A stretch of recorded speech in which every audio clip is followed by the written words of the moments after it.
2017 BMW X3 with the N20 spark plug change, coil pack change. Couple of tips, not the whole job.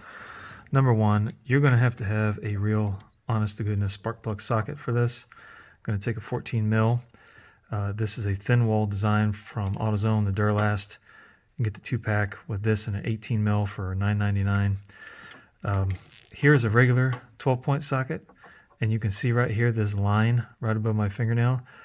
That's where it rubs on the inside of these spark plug holes.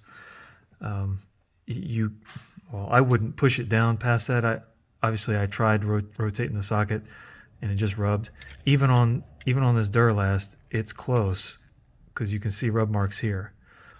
But the spark plug socket on the left is just enough thinner to where it will slide down that spark plug tube and get onto the plug itself and get it out.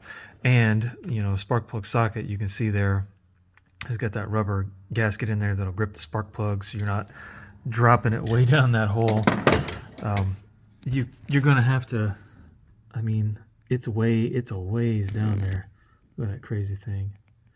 I certainly wouldn't go pushing any sockets down there, because if you get one down there and stuck, you're going to be hosed trying to get it out.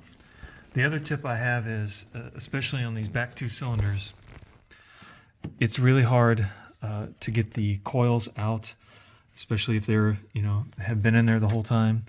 What I've used on this one, and then I'm going to use on this one, this is actually a hook pick type thing for getting underneath radiator hoses and breaking the seal on there. Here I'm using it to hook up inside the connector space of the coil and pull up.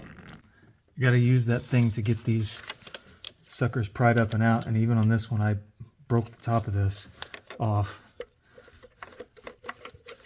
If they've been in there for 70,000 to 80,000 miles like this one, they're going to be stuck. Yeah, because otherwise, if you don't do that, you're going to wind up with this, where that top clip pulls off of it, because they get really stuck in there. You don't have good vantage point to grip it from. So those are my tips. Good luck. It's a BMW.